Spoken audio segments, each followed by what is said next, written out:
Opel Bechke سالی براریش 2001. من این نمود بیرونی ماشین دوستان عزیز.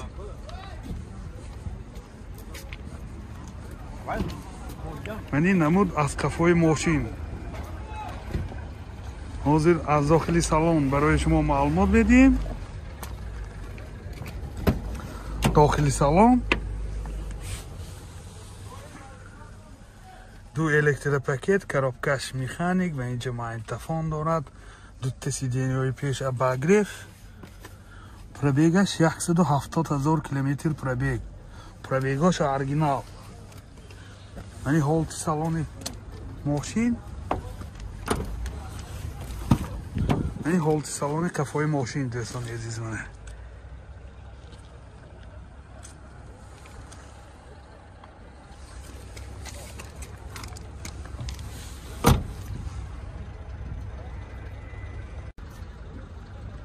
موتور 1.8 1.1 سوزشواری بنزین. رستخواد چقدر اکو؟ رستخوادش نامعلوم اساساً. این حالتی موتور ماشین. نرخ ماشین 47,000 سوم با سودا میشود. تلفن برای معلومات 93 717 02 00. باز یک آپل بیچکه سالی براریش 2000. یعنی نمود بیرونش ساکه می باشد کامپلیکتاسیش. یعنی نمود از کفای ماشین. حاضر از داخلی سالن برای شما معلومات میدیم دوستان عزیز. داخلی سالن دو الکتریک کارابکش میخانیک و اینجا سی دی پلیر دارد. پرابیگش پرابیگ معلوم نه. میخوای با میبینیم که 241,000 پرابیگ. 241,000 کیلومتر پرابیگ. یعنی هولت سالن ماشین. یعنی هولت سالن کفای ماشین منه.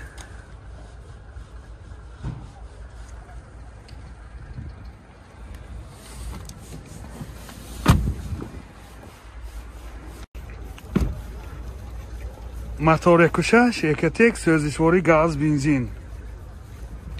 حالتی موتور ماشین چه خیلی که دیده ایستاده.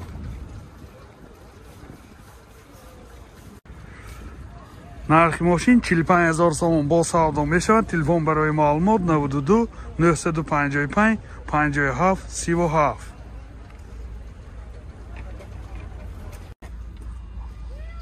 اوپل بیچکه سالی براریش 99.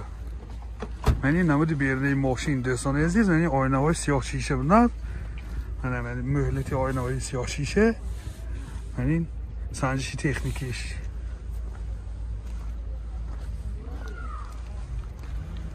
یعنی نمود از کفای ماشین. حاضر از داخلی سالن برای شما معلومات میدیم. داخلی سالن دو الکتروپاکت کارابکش اتومات و اینجا سی دی پلیر مانیتور زدنی کاملا دارد. پرابیگش 260,000 کیلومتر منه. این هولت سالن ماشین چه خیلی که دیده ایستاده. یعنی هولت سالن کفای ماشین.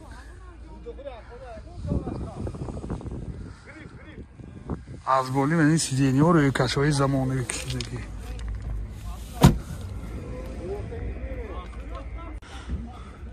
موتور 1.6 1.1 سوزشواری گاز بنزین. گازش 1.4. رستخواد چقدر اکو؟ رستخوادش 10 تا گاز کردی 80 کیلومتر میگرده. من این حالتی موتور ماشین. نرخ ماشین 48,000 سوم با سودا میشود. تلفن برای معلومات 98 101 00 25. من دوستان عزیز اوپل استرا جی سالی براریش 98. کامپلیکتاسیش ایویجیشن می باشد. من این نمود بیرونی ماشین دوستان. من این نمود از کفای ماشین. حاضر از داخلی سالن برای شما معلومات میدیم. منه 4 الکتر پاکت، коробкаш механик و اینجا سی دی پلیر دارد. پرابیگش 263,000 کیلومتر پرابیگ. این هولت سالن ماشین اولی سیدینی ها و روی کشهای زمانی و کشیده ماندگی.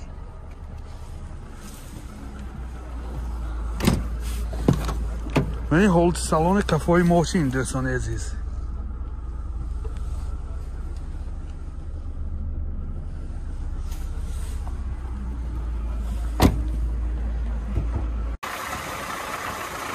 موتور 1.6 راستای سوزشواری گاز بنزین. راستای چقدر تو؟ گاز کدی چند تا؟ راستایش 10 تا گاز کدی 85-90 کیلومتر میگردد سوسیا. یادآور میشیم سنجش تکنیکی یک ساله دارد. نرخ ماشین 35,000 سوم با سودا میشود. تلفن برای معلومات 98 754 1317 98 520 85 20. اوپل سیدان سالی برارش 94 است. این نمود بیرنه ماشین، من این نمود از کفای ماشین. حاضر از داخلی سالن برای شما معلومات میدیم. داخلی سالن коробкаш механик، سی دی پلیر دارد. پرابیگش 304,000 کیلومتر پرابیگ. این هولت سالن ماشین، این هولت سالن کفای ماشین دوستان عزیز. اینا من خیلی روی کشکشتی اولی سیدینی ها.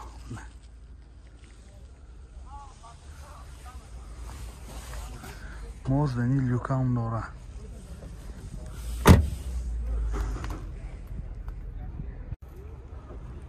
موتور 1.6 پرستای سوزشواری گاز بنزین. راسخودش 10 تا گاز کی 95-100 کیلومتر میگردد. این هولت موتور ماشین. یادآور میشیم یعنی سنجش تکنیکیش نو. یعنی ماه دکبر یعنی 2020 گذشته که یک سال نه. نرخ ماشین 25,000 سوم با سودا میشود. تلفن برای معلومات 92 3 تا 6 09 61 55 3 تا 9 09 61. اوپل اسر جی سالی براریش 98. من این نمود بیرنه ماشین دوستان عزیز. نه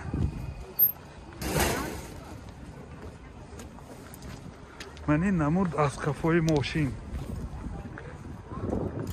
حاضر از داخلی سالن برای شما معلومات بدیم.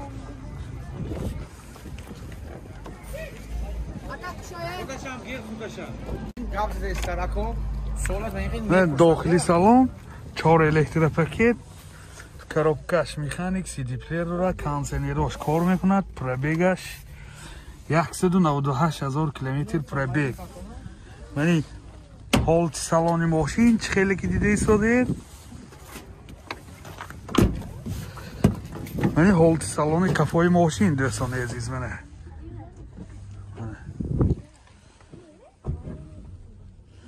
بسیار حالتش خوب.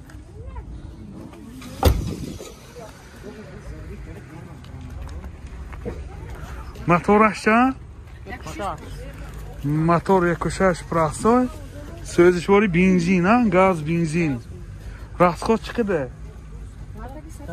راستخودش 10 تا گاز کی 100 کیلومتر میگردد. یعنی حالت موتور ماشین حالتش بسیار خوب.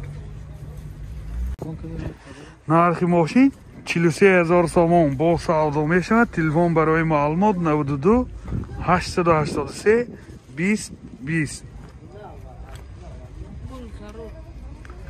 سخت پول ضرور ده.